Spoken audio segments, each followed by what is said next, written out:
Tonight's Wednesday Night Minute. Let's continue to look at animals, huh? We looked at the horse last week, God's creation of the horse. Thought we'd move on to the subject of birds instead of mammals. Birds are actually mentioned almost as many times as mammals are in the Bible. Specific birds. There's about 30. The buzzard, the cormorant, I guess it was a large black water type bird, the crane, the dove, mourning dove, turtle dove, eagle, Egyptian vulture, falcon, hawk, heron, the hoopoe, it was an unclean bird of unknown origin found in Leviticus, the kite, the pigeon, ostrich, lots of owls, the owl, barn owl, eagle owl, great owl, the short-eared owl, partridge, peacock, quail, raven, rooster, seagull, sparrow, stork, swallow, and vulture. Well, in case you hadn't guessed by the intro, let's consider the sparrow. Why don't we look at what the Bible has to say about that? The sparrow is such a common bird. So common are sparrows that they are found on every continent except Antarctica. There's at least 35 variations of sparrows in North America alone. They can be found in almost any kind of habitat, from deserts, marshlands, grasslands, and forests. The song sparrow is one of the most common kinds of sparrows here in America. That's the one you see where the males have kind of an auburn or brownish red scalp and a black face. I grew up looking at those sparrows too. In the deserts of the Southwest, all the way up here, everywhere. They're in every state in America. Sparrows are classified as passerine birds, which basically means they're songbirds. Sparrow can fly at a top speed of about 28 miles per hour, and their lifespan is about 3 years, which means that the billions of sparrows that were alive when President Trump was elected are now gone. That's not necessarily Trump's fault. Sparrows, interestingly enough, are mentioned only a couple of times in the New Testament, in the book of Matthew and in the book of Luke. We'll look at the account in Matthew chapter 10, in which Jesus uses sparrows as an illustration. And he uses the sparrow as an illustration twice in the Gospels, Matthew and in Luke. Now, the facts don't line up exactly if you compare those two accounts. No contradiction. It's just that Jesus taught these lessons and used these illustrations probably several times. Because remember, he went about the region of Israel preaching and teaching. And so he taught these accounts again and again and again. And evidently Matthew and Luke recorded the same teaching and the same principle, but not necessarily the exact same times he used that principle. And Jesus would use variations when he taught. So we'll look at the Matthew account and see what we can observe about the sparrow, shall we? Look at Matthew chapter 10. Keeping in mind that the topic here is all about a proper fear of God. That's the topic. What do sparrows have to do with fearing God? Well, let's look. It says in, Matthew chapter 10, and go to verse 27. It says, "Whatever I tell you in the dark, speak in the light. And whatever you hear in the ear, preach on the housetops." In other words, Christ is saying, what you get from me, don't be afraid to go and share and proclaim it to others. All right? That's what he's saying. And you know, as Christians, we get fearful of doing that sometimes, don't we? Yeah, you feel outnumbered in this world of unbelievers. But what he's saying is, do not be silent. Take a look here, verse 27. Again, whatever I tell you, speak. Whatever you hear, preach. He's saying don't be silent about the Lord. Open up and be vocal.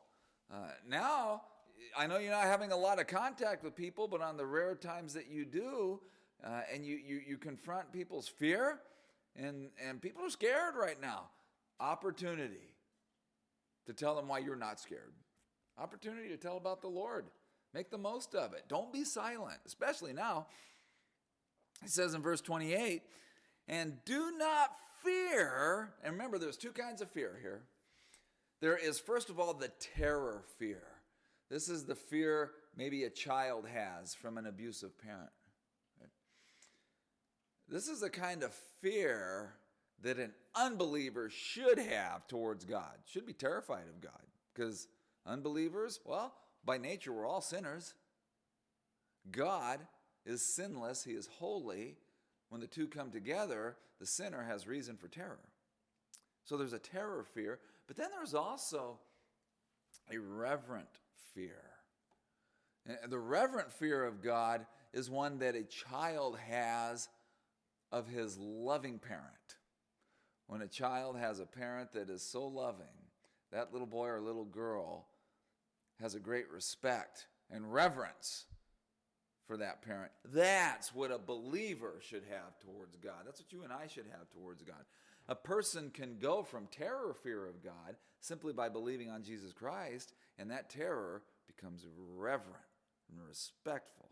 And what he's saying in verse 28 is, do not have a terror fear of those, of mankind, who can kill the body but cannot kill the soul. What does that tell you? Well, in this world, suffering is to be expected. And there are those who would kill you. And there are those who do kill.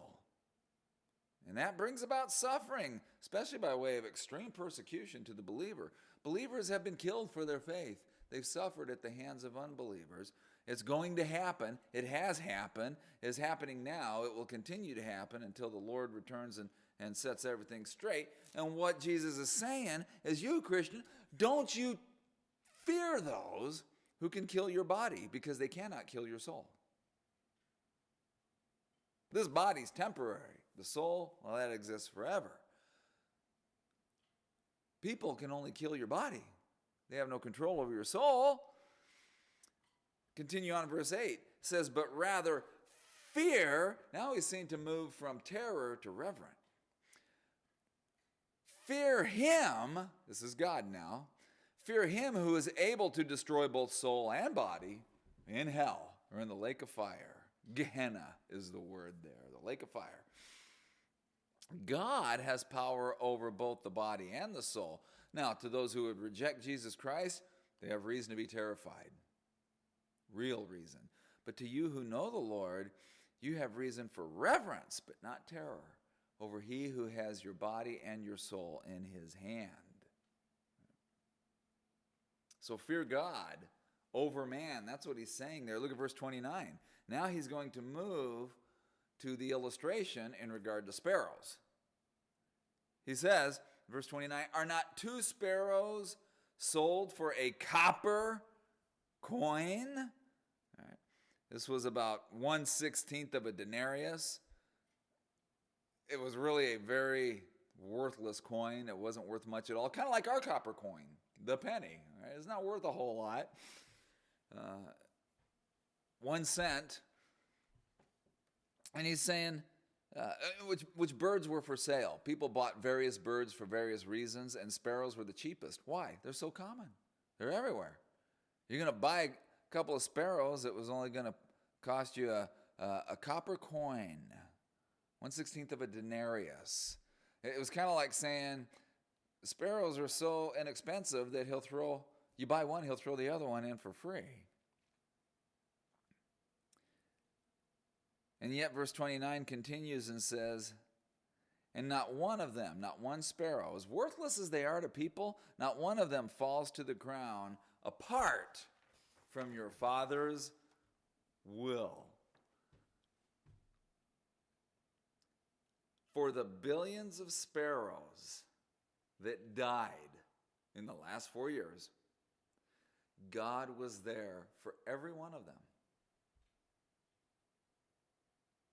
We make such a big deal about certain birds that are more rare. For instance, if you see an American eagle, that's a big deal, isn't it? You get the binoculars or the camera, you say to the person next to you, an eagle, look at the eagle. But we walk outside and see sparrows all the time. It's no big deal. Doesn't mean much. We disregard sparrows, but God doesn't.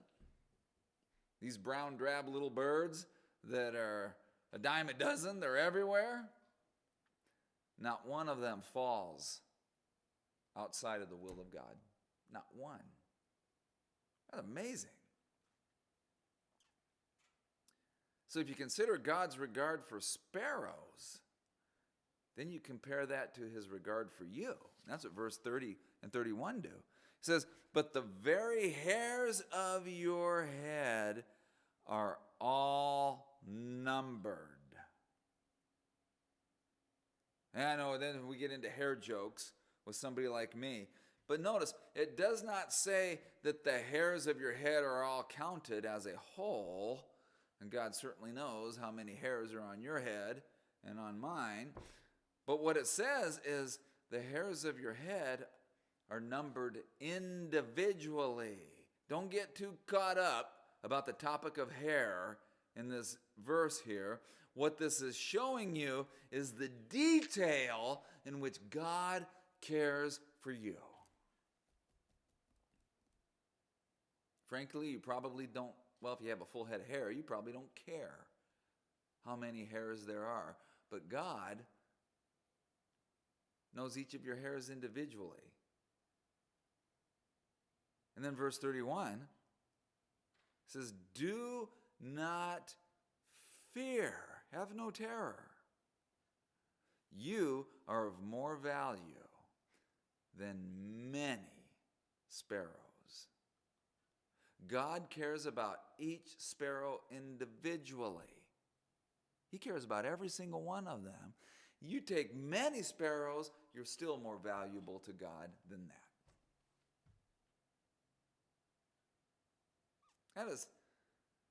That idea of a personal God who cares about you individually, folks, that is a foreign concept to so many people. A lot of people struggle with that. Even people who claim to be religious, they see God as not having an individual care for people, but only as a care for a people as a whole, not individually. But listen, if God has a personal relationship with his sparrows, and you're more valuable to him than they are, then of course, God has a personal relationship with you. Absolutely. Every one of you can look outside, and before long, especially this time of year, as the weather's starting to promise spring here and there, every one of you can look outside. Eventually, you're going to see a sparrow, especially if you have a bird feeder. And as abundant as sparrows are, more abundant is God's care for you, even in the midst of this crisis. You have no reason for terror if you get a fever. You have no reason to be terrified if you start to cough. You have no reason for terror if your job gets cut and money gets really tight. You have no reason for terror if some things never go back to the way they were before this was over, because not all things will. Crisis always brings about some level of permanent change. It always does. That shouldn't frighten you. You should not be terrified because God never changes, and God cares for you. And that should be obvious to you every time you see a sparrow. God bless that noble little bird, and God bless you.